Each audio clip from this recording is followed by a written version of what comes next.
Bonjour à tous. Qui dit Giroroux dit en général qu'on va chercher quelque chose. Donc là, je me dirige, si je veux bien ne pas mourir, je me dirige vers la poste. Car je sais pas si vous l'avez remarqué, mais lors de mon match, de mon premier tour à Bouligny, la surface était un peu spéciale, on va dire. Et disons que j'ai un peu peur de glisser si jamais je joue un joueur coriace. Et j'avais aussi remarqué que ça faisait 1 an que j'avais mes pompes. Donc je me suis dit, vas-y, pourquoi pas m'acheter de nouvelles pompes. Donc fatalement, je me mets à regarder un peu ce qu'il y a. Et c'est jamais évident parce que souvent on est là, on a tendance à être un peu dans le fétichisme, à se dire bon voilà, mon modèle c'est ça, je veux pas en changer. Et moi j'avais justement des excusez-moi, j'avais des Mizuno Wave Exit 4. Donc ce qui est bien avec ce modèle, c'est que, enfin, pourquoi je les ai prises? En fait, la raison est simple, c'est que je fais du 46. Parce que j'ai pris 45 sur ce modèle parce que ça chose très grand, mais je fais du 46.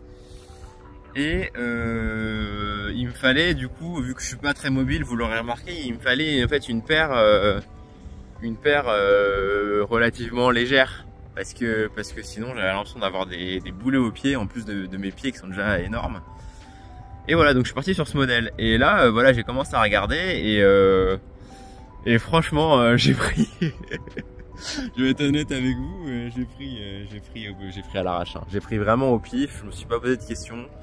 Donc j'ai pris les courtes FF de ASICS, donc les Novak. Alors qu'elles sont relativement lourdes, donc c'est un peu débile, mais voilà, je voulais tester un peu et comme niveau innovation, niveau tech, j'avais l'impression que c'était les mecs les plus sérieux, les mecs qui ont fait le plus d'efforts. Bah, je me suis dit pourquoi pas. Sinon ça aurait été Nike, mais Nike, le chausson ça me va pas trop en général. J'ai un peu de mal avec Nike, je sais pas pourquoi, ça me va pas trop. Et Adidas, j'étais en barricade pendant longtemps et voilà, j'ai plus trop envie. Donc si pour mes prochaines pompes, vous avez des recommandations pour les gens qui ont des pieds énormes comme les miens, n'hésitez pas parce que voilà, on sait jamais, peut-être que ça pourrait me servir. Retour à la maison. Alors voilà un peu niveau look ce que ça donne. Donc je vous préviens tout de suite, hein, ça va pas être comment dire, une présentation officielle, un review vraiment exhaustif. Je vais pas vous donner toutes les caractéristiques de la chaussure parce qu'il y a des tonnes de vidéos qui existent comme ça, et puis c'est pas le but de ma chaîne et c'est pas ce qui me fait plaisir. Moi j'ai juste envie de vous partager ce que je fais en gros. Et je le fais pas assez d'ailleurs, j'aimerais bien le faire un peu plus, mais j'ai toujours cette hésitation à me dire, mais en fait est-ce que ça intéresse vraiment? Est-ce que les gens veulent pas juste voir du jeu? Et je vois beaucoup de chaînes où ils le font à gogo, ils le font à foison. J'ai un peu peur d'abuser de la confiance des gens. Donc bref, je reviens sur la chaussure.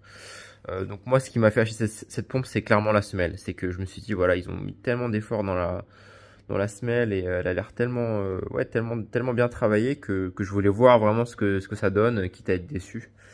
Donc là, première prise en main, la chaussure n'a pas l'air si lourde. C'est aussi ce que j'avais vu dans d'autres vidéos comme celle de Tennis Spin ou des mecs comme ça. Ils disaient que ça avait pas l'air si lourd. Donc là je vais peser mon ancienne chaussure. Même si elle est la semelle est un peu rongée, hein, elle devait faire 3,80 peut-être quand je l'ai achetée neuve. Donc là elle est à 3,65.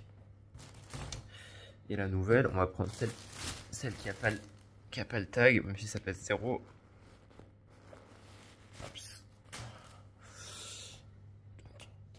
Elle est à 4,50. Donc ça fait un bon ça fait un petit 100 grammes de plus quoi. Donc niveau légèreté, je pense qu'on va repasser. Après je me dis que si les appuis sont bons, enfin je veux dire si si la seule caractéristique d'une chaussure, c'était le fait qu'elle soit légère, bah, on jouerait en claquette, quoi. On jouerait en claquette. Et je pense que si la chaussure est suffisamment bien construite, donc là, vous voyez, avec mes gros pieds, j'ai du mal à rentrer. Pourtant, c'est du 46. J'ai un peu de mal à rentrer. Bon, évidemment, il faut que je défasse les lacets. Évidemment, je file, donc c'est pas évident. Mais voilà ce que ça donne. Bah, le fit, il est parfait. Il est parfait. Je suis là. J'ai j'ai un quart de centimètre au bout. Je suis pas compressé et le comment dire le mesh enfin c'est pas du mesh, c'est du plastique, c'est du polyuréthane ou je sais pas quoi. Bah c'est super parce que moi j'ai le pied hyper plat et les comment dire les dessus de chaussures qui étaient plus rigides, ça avait tendance à me faire super mal, surtout sur le côté ici. Donc là c'est top. Franchement c'est top. Voilà, je vous en dirai plus sur ce qu'il en est des appuis quand je la testerai sur le terrain. Quand je les testerai sur le terrain, excusez-moi. Mais comme ça, ouais, ça a l'air pas mal. C'est un peu plus lourd, je le sens. Mais bon, j'ai mis qu'un pied, les gars. C'est pas très pro, j'avoue. Mais putain, ça a l'air bien. Ça a l'air vraiment bien. Parce que ma semelle d'avant, c'était un truc basique, hyper plat. On dirait une copie de Vapor 9.5, quoi. Version japonaise, bien sûr. Donc voilà, ça c'était pour mes nouvelles chaussures. J'espère qu'elles me permettront de, de bouger un petit peu mieux que d'habitude. Et je vous dis à très vite. Donc mon prochain match, c'est le 28 à Bouligny. Donc je joue à 15-1. Et après, j'aurai tous les tournois qui vont s'enchaîner. Mais voilà, prochain match sur la surface carrelage salle de bain. Allez, salut tout le monde.